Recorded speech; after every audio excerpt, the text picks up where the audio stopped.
In today's news, CIBONEY and ESHS triumph in Languages Bowl. Norwegian sets the record straight. Plans for cruise tourism study outlined. Doubt over the return of horse racing for the 70th. Government is said to have abandoned the racetrack negotiations. BVI Food and Wine Festival helps VG Foundation. EU and CDEMA ink historic MOU. St. Lucia declares water emergency. We have the details of this and so much more when 284 News returns. All right. Monet.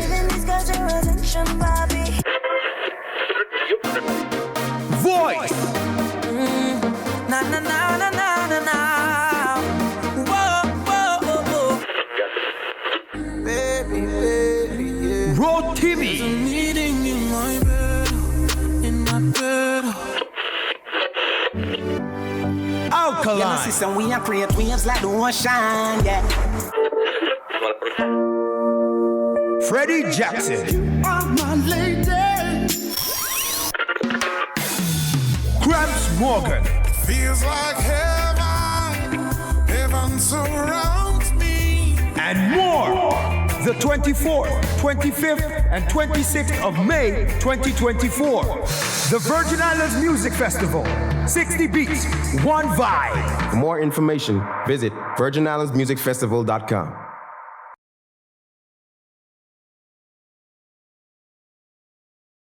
At Partners for Kids, your child's health and happiness are at the heart of everything we do. We've been the trusted medical home for children and adolescents up to 18 years old. And now, we are excited to welcome a new member to our family of healthcare professionals. Introducing Dr. Aisha Maxwell, our new family practitioner. Dr. Maxwell brings a wealth of experience and deep passion for pediatric and adult care, ready to join our team in providing first-rate health services to your family. At Partners for Kids, we believe in a collaborative approach to healthcare. With partners in occupational therapy and clinical psychology, Partners for Kids, where caring is just the beginning. Visit us at Road Reef Plaza, Tortola, open Monday to Friday, 8 a.m. to 5 p.m. Call us at 284-444-5437 or reach out at info@partnersforkids.com to learn more. Hello everyone and welcome to this edition of 284 News. It is Thursday, May 16th, 2024. I'm Ron Grant, bringing you the very latest out of Tortola in the Virgin Islands. A happy Thursday is wished to each and every one of you. Thank you so much for joining us. Beginning our newscast on the local scene, the CIBONEY Center for Excellence and the Elmore Stout High School emerged as the champions in the 2024 Secondary Schools Foreign Languages Bowl, showcasing their mastery in Spanish and French respectively. Our Kamal Haynes has more on this report. The competition, which featured 6 schools from across the Virgin Islands, witnessed CIBONEY Center for Excellence clinch the Spanish segment title. With an impressive performance in spelling, translation, and general knowledge, the trio of Christian Young, Kellyanne Tilak, and Everfort secured victory for the Virgin Gorda School. This win marked a double triumph for CIBONEY, following their success in the Primary School Foreign Language Bowl earlier in May. Claiming the second spot in the Spanish segment was the Brigada Flats Educational Center, while the Claudia Creaky Educational Center secured third place. Rounding off the participating schools were St. George's Secondary, the Elmore Stout High School, and Cedar International. Let's take a look at CIBONEY's performance. Your question is, ¿cuándo es tu cumpleaños? Mi cumpleaños es el 15 de octubre. Correcto. ¿Qué día es el 2 de noviembre en México? ¿Qué día es el 2 de noviembre en México? Día de los Muertos. Correct. Your word is cariño. Cariño. Cariño. C-A-R-I-N-O. Cariño. Correcto. Your word is habitación. Habitación. Habitación. H-A-B-I-T-A-C-I-O con tilde N. Habitación. Correcto. Your word is querido. Querido. Querido. Q-U-E-R-I-D-O. Querido. Correcto. ¿Qué tareas haces en la casa? Yo lavo la ropa. Correcto. ¿Vives en una casa o en un apartamento? Yo vivo en una casa. Correcto. Your sentence is, no me gusta comer huevos. I do not like to eat eggs. Correcto. Your sentence is, mi hermana es bonita. My sister is pretty. Correcto. Tengo dolor de cabeza. Tengo dolor de cabeza. I have a headache. Correct. Juego al baloncesto con mis amigas. I play basketball with my friends. Correcto. In the French segment, the battle for supremacy unfolded between the Almerstout High School and the Brigada Flats Educational Center. Ultimately, it was the Almerstout High School that emerged victorious thanks to the stellar performance of Luz Kelly King and Anya Joseph. Their proficiency in French outshined the efforts of Jovian Walter and Jayla Levens of Brigada Flats, securing the championship title for the Almerstout High School. Here's a recap of Almerstout's performance. Votre parole est histoire. Histoire. Histoire. H-I-S-T-O-I-R-E. That's correct. Votre parole est cravate. Cravate. C-R-A-V-A-T-E. Cravate. That's correct. Quelle est ta couleur préférée? Quelle est ta couleur préférée? Ma couleur préférée est bleu. Correct. Quel est le nom de la célèbre tour enfant citée à Paris? Quel est le nom de la célèbre tour enfant citée à Paris? Le nom est le Tour Eiffel. Correct. Reporting for 284 News, I am Kamal Haynes. Daniel Farkas, General Counsel and Chief Development Officer at Norwegian Cruise Line Holdings, has addressed the swirling rumors surrounding the cancellation of 5 cruise calls to the British Virgin Islands. Farkas vehemently denied any connection between the cancellations and the purported safety concerns or the state of the territory's infrastructure. During a press conference held on Tuesday, Farkas, who also serves as the chairman of the Florida Caribbean Cruise Association, clarified that the decision to cancel the calls were solely due to a mechanical issue that befell the cruise ship slated for the BVI. He emphasized that these cancellations were not driven by the alleged safety concerns of the infrastructure issues in the Virgin Islands. I want to start by following up on a comment that you just made. You said that you have some work to do. We all have some work to do. And the work I want to do right now is address an issue that happened a couple of weeks ago where I guess a rumor spread through the BVI, and I don't know how, that Norwegian was pulling out of Tortola because we canceled 5 calls. The only truth in that statement is that Norwegian Cruise Line did cancel 5 calls. It was not because of any safety issues. It was not because of some passengers absconding. It was a mechanical issue that slowed the vessel down. Farkas said once he became aware of the rumors and the impact of the cancellations to the territory's economy, a decision was quickly made to have 5 additional calls to the BVI. As soon as we heard about the issue, about how it affected the people of BVI, we changed another vessel. And from Norwegian GH sailing from Canaveral, we'll now make 5 additional calls in BVI to make up for those 5. Thank you. I am here to reiterate to everybody in this room and to everybody in the BVI that Norwegian Cruise Line Holdings is committed to this country, to this island, to its people. And in fact, this year we will bring you 250,000 passengers. Next year we will bring you almost 400,000. Moreover, Farkas unveiled ambitious expansion plans, citing the acquisition of 8 new vessels that will bolster Norwegian Cruise Line Holdings' presence across the region. He asserted that these developments would not only benefit the cruise line, but also contribute to the economic prosperity of the Virgin Islands. We currently make up 40% of your calls in the industry, and we continue on our partnership with the port, with Roxanne, with Natasha, and everybody here to continue to grow those numbers. We have, as we announced in April at Sea Trade, we have 8 additional vessels that we just ordered for a total of 13 new vessels. The Caribbean is hot. Those vessels have to come somewhere, and that only bodes well for BVI. Members of the public recently got a deeper look into the upcoming economic study to be conducted by the Florida Caribbean Cruise Association on cruise passenger spending patterns in the territory. The study was the first announced by Minister for Communications and Works, the Honorable Kai M. Reimer, during his attendance at the Sea Trade Global Conference earlier this year. This week, Reimer joined representatives from the FCCA and the BVI Ports Authority in an engagement session on the industry.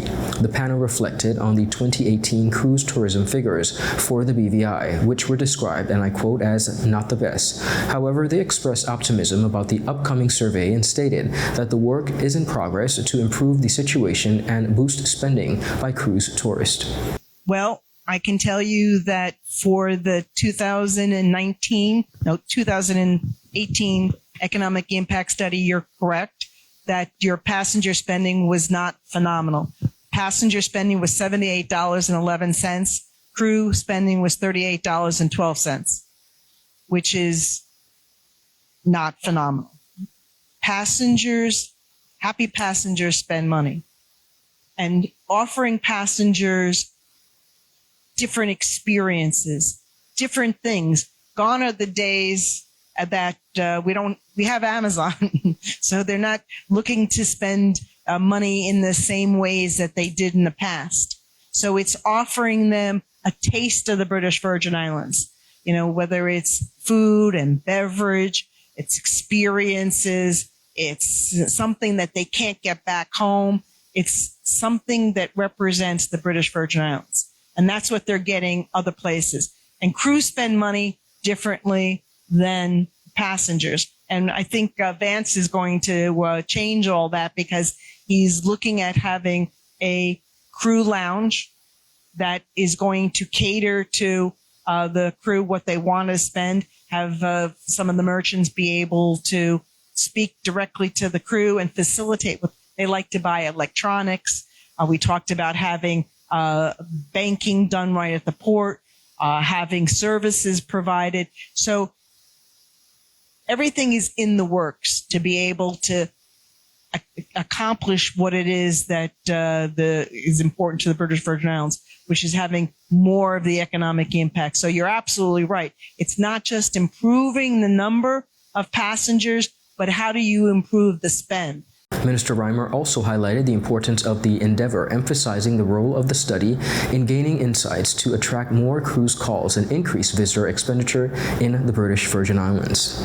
I know we have embraced the numbers. This is something that where we've partnered with FCCA so that we can get more numbers into our shores and make sure that the guest experience is where they intend to visit and come back again. So when we realize, once we do a study and we see where there's oversaturation in our territory, then we would try to do some limitation of the numbers coming into the shores. The FCCA representative outlined the methodology and scope of the upcoming study, which will involve surveying cruise passengers at ports of entry to track their expenditures across various sectors. The economic impact that you're going to receive in this year, the end of this year, it shows the breakdown of where they spent the money. So you'll be able to see how much went for transportation, how much went for jewelry, how much went for clothing. So it's a true indication of where the money goes. The economic study is expected to commence later this year with findings and recommendations to be presented to local stakeholders and policymakers within the tourism industry in the British Virgin Islands. Viewers, up next we have more local news. We'll be right back after a quick commercial break.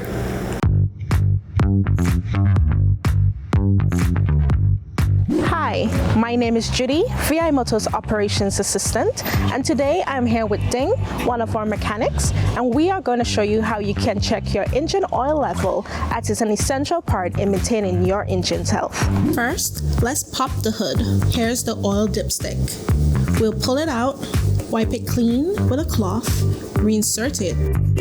and pull it out again to get an accurate oil level reading. As you can see, the oil level should be between the minimum and maximum markers on the dipstick. If it's below the minimum, it's time to add some oil. Checking your oil level is simple yet a crucial task. Make sure to do it regularly to keep your engine running smoothly. And remember, if you're not sure about your vehicle's specific oil requirements, always consult your owner's manual or a professional mechanic at VI Motors. We offer a diverse range of top quality engine oils, so visit us at Dove's Bottom or our location at Patch Point, Virgin Gorda, or call us at 494-2496 or visit us on our website at www.vimotors.com. He hit me. Will CG cover this? Don't worry. Remember when I was in that competitive arm wrestling circuit? 3-time champion, baby. I did feel bad crushing all those arms and dreams. So I took them all out for ice cream. And then we got crushed. Anyway, CG handled my claims fast. That explains the arm. The best cover for the best value. CG Insurance. Good like that. Welcome back, everyone, and thank you so much for sticking with us. Premier and Minister of Finance, Dr. the Honorable Natalio D. Wheatley, has expressed his desire to have horse racing back in the territory, but uncertainty remains as to whether it will return in time for the 70th Emancipation celebrations. The recent triumph of Mr. Lesmore Smith, horse owner, clinching his 4th USVI Governor's Cup in St. Thomas, reignited discussions surrounding the future of horse racing in the British Virgin Islands. Premier Wheatley, seizing the moment to address the media, openly articulated his aspiration to witness the revival of this cultural cornerstone within the Virgin Islands. However, despite the Premier's optimism, a sense of uncertainty prevails, of course, as it pertains to the actual revival of the sport.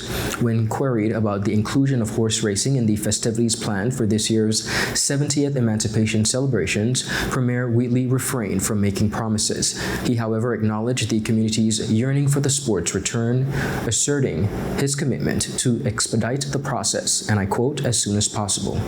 Well, we know a lot has to go into it to make something like that happen. It's not something I can promise on my own. But one thing I can say is we're going to give it our all to bring back horse racing to the Virgin Islands as soon as possible. If it's able to happen for the 17th, I and all would be overjoyed. But we just have to do what we have to do to make it a reality.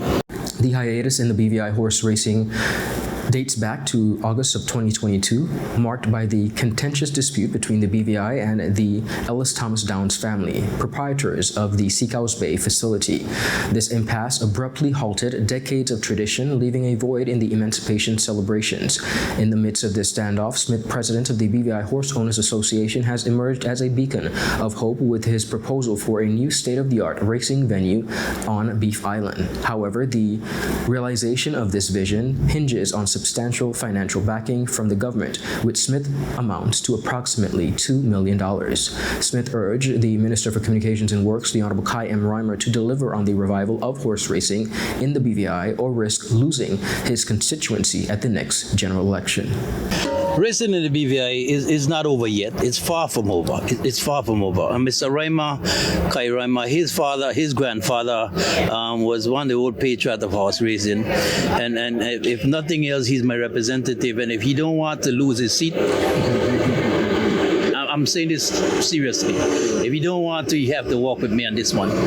Because it's not about me. I met some seniors yesterday at the horse track, Thursday, at the horse track in St. Thomas. I donate tickets to them because when I spoke to one of them, his granddaughter said the first she ever seen her grandfather so happy in a very long time. And it was that Thursday when he came to see the horses. And this is a gentleman that always, he's roots in the BVI. He always come down whenever we're there for the races. And he came because he wanted to see us. He wanted to see what we brought to the table. And I bought him 3 tickets so his 2 granddaughters could have bring him to the race so he could have been there to be a part of our celebration. So this is not about me. This is our culture. This is our history. This is the root of us as people. And we're not going to go sleep at it. I'm telling you, I'm not. Premier Wheatley displayed receptiveness to Smith's proposal emphasize the necessity of inclusion and inclusive consultations with all relevant stakeholders before a concrete decision could be made. And on the realm, of course, and the saga continues regarding the state-of-the-art horse racing in the BVI, Mrs. Elaine Thomas Griffin recently addressed matters relating to the actual negotiations or lack thereof by the government of the Virgin Islands. Ms. Thomas Griffin addressed the scope of the land ownership of the track as well during a recent interview. My family is the largest landowner in the racetrack. Okay. Even during the time when my father operated horse racing in the BVI, he actually used the 6.5 acres of his own land, my family's land, in the track, and then he leased a smaller piece from the Forbes family to also contribute to the very much smaller size running surface of the day. It was not as big, not as fancily prepared as the racing surface that's in the BVI today. Ms. Thomas Griffin stated that the money did not stop the 2022 races from happening. In fact, according to her, it was as a result of the government's canceling the contract. My family actually owns 6.5 acres of land that's in right now comprising the Ellis Thomas Downs. It is the largest plot of land by a private citizen in the track. There's another family that has also large track, but it is smaller in size that comprises their participation in the track. In that regard, when people hear a number like $90,000, that number wasn't made public by us. Someone of the government confidential people put that information out there, and 90,000 is the rate that represents 31 cents per square foot. Because you see, you have to understand that for every acre of land, you're talking about 43,560 square feet. So when I tell you that we have 6.5 acres of land in the track, you're talking about 283,140 square feet, 31 cents. And you know, frankly, we knew that the lease the government signed since 2014 required that rate be adjusted, as negotiated in 2016 and implemented as an adjusted rate in 2017. We sought to bring the government to the table for those purposes.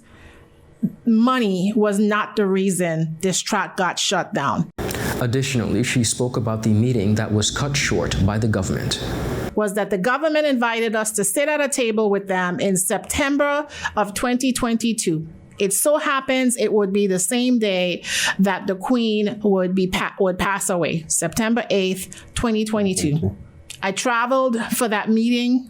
I expected to be in a sitting with the Premier, the Crown Council, and others from the office that deal with Crown lands to negotiate what the 2014 lease called for, adjustments to the market rent that we had waited for years and never, ever made a motion to shut down the track. What was being paid in the 2014 lease and prior? What was 31 cents? When 31 cents is what that lease was signed based on. 90,000, 31 cents. Prior to that, when my father first handed over the lease to the government, he got 17 cents per square foot to start.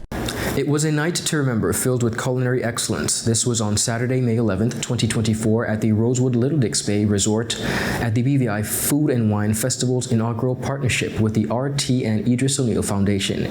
Guests were treated to a 6-course wine peer tasting menu by local chef Brent Letzum, BVI-based chef Aaron Middleton of Necker Island, Rosewood Little Dix Bay, executive chef Andrew Gaskin, and Florida-based celebrity chef Jose Smith Malvi. A key part of the foundation's work is to create mentorship and unique learning experiences for students. On the Thursday before the event, Chef Brent and Chef Jose did a masterclass with student chefs at the H. Lively Stout Community College campus. On the night of the event, 5 students chef took part in preparation and, of course, key areas of service and dining. I'm proud that this kind of work is being done in the name of two icons of the Virgin Islands, said Premier Dr. the Honorable Natalio D. Wheatley. Honorable Cherie B. DeCastro, Minister for Education, Youth Affairs and Sports, in her remarks at the event said, and I quote, "These are the kind of initiatives we need with exponential education and partnerships to enhance learning outcomes. The BVI Food and Wine Festival and the R.T. and Idris O'Neill Foundation would like to give special thanks, they say, to the various chefs who participated, as well as the sponsors, H. Lively Stout and Rosewood Little Dix Bay Resort, Botella, RTW, Caribbean Cellars, Global Wine Advisors, and Steak John Butchers." Viewers, up next, we have a lot more on the local scene as well as regional. We'll be right back. Angie, how can I get my claims paid quick? Rent's due next week. CG processes 99% of claims within 5 days. Remember when I was hang gliding with those goats? I caught a gust of wind and flew right into a moving car. Every appendage was in the cast, and they paid fast and fairly. That's what I get for trusting a man with a mustache and an eye patch. Now I gotta go. I'm meeting the guy who bedazzled my toes. 99% of claims are processed within 5 days. CG Insurance. Good like that. Start the year off with more. More speed, more downloading, more savings, and more Fire. CCT Fire Fiber Internet gives you the speed you need to keep the whole family connected. Packages starting at $119 with speeds from 300 megabytes per second. Super fast, unlimited downloads, even more reliable connectivity, plus free live streaming TV for the family to enjoy. Sign up for the absolute best fiber internet service in the BVI CCT Fire and pay no installation fee. Plus, get CCT Live TV for free. You deserve more. Get more with CCT. Life Unlimited. Welcome back, viewers. Thank you so much for sticking with us.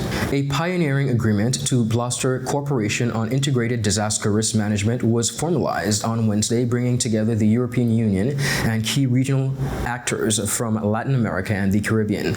The historic Memorandum of Understanding was signed at a ceremony in Barbados, where it was hailed by a local minister as a vital step toward mounting unified responses to crises, citing devastating events like Hurricanes Maria in 2017 and the COVID-19 pandemic. The minister underscored the indispensable role of coordinated international action in addressing large-scale disasters. Spearheaded by the European Commission's Civil Protection and Humanitarian Aid Operations with the backing from the UN Office for Disaster Risk Reduction, the MOU negotiations began in 2023 and engaged an array of governmental and non-governmental stakeholders. Representing Latin America and the Caribbean interests were four PREMENT intergovernmental bodies: the Coordination Center for Disaster Prevention in Central America and the Dominican Republic, the Caribbean Disaster Management Agency, and the Andean Community General's Secretariat, and the South American Common Markets Disaster Risk Management Ministerial Council. Chile, Cuba, and Mexico also participated as national signatories. The agreement is poised to facilitate knowledge exchange, capacity building, and closely coordinated disaster preparedness and response strategies between the European Union and its Latin America and Caribbean partners. The island of St. Lucia is facing a dire water crisis, prompting authorities to declare a water-related emergency across the island. The Water and Sewage Company, Inc., St. Lucia's water provider, issued the emergency declaration on Tuesday after consultations with key stakeholders. Addressing the nation in a press conference, WASCO's CEO, Zelta Leslie George, cited, and I quote, "the exceptional shortage of rain throughout the island and a serious deficiency of supplies of water which in affecting the entire island continues as the driving factors behind the unprecedented move." George explained that the declaration of water-related emergency issued under the Water and Sewage Act aims to reduce wastage of potable water and prevention of contamination of water sources throughout prompt coordination and regulation. The declaration, effective May 14, prohibits the use of potable water for non-potable purposes such as vehicle washing, lawn and garden watering, concrete mixing, block making, pressure washing, and filling swimming pools. Residents are urged to cease any activity that may lead to water contamination. WASCO has reported a drastic reduction in water levels at both northern and southern intakes and reservoirs, with some dropping by as much as 75%. Jason Ernest, director of the Water Resource Management Agency in St. Lucia, underscored the gravity of the situation, noting that this is the fourth water emergency declared in St. Lucia in the past decade, with the last one occurring in 2020. He said, and I quote, "It is not business as usual," declaring and outlining the impending restrictions and appealing to the public for cooperation in adhering to the measures aimed at managing the water crisis throughout collective efforts. Viewers, that is it for today's News Roundup. Be sure to follow us for your daily news updates at 284 Media and 284 BVI, as well as our WhatsApp channel, as well as like us on Facebook at 284 Media and 284 BVI, on Instagram and X, formerly known as Twitter. I'm Ron Grant. I'll see you again tomorrow. Have a safe and enjoyable evening. A happy Thursday's wish to each and every one of you. Goodbye.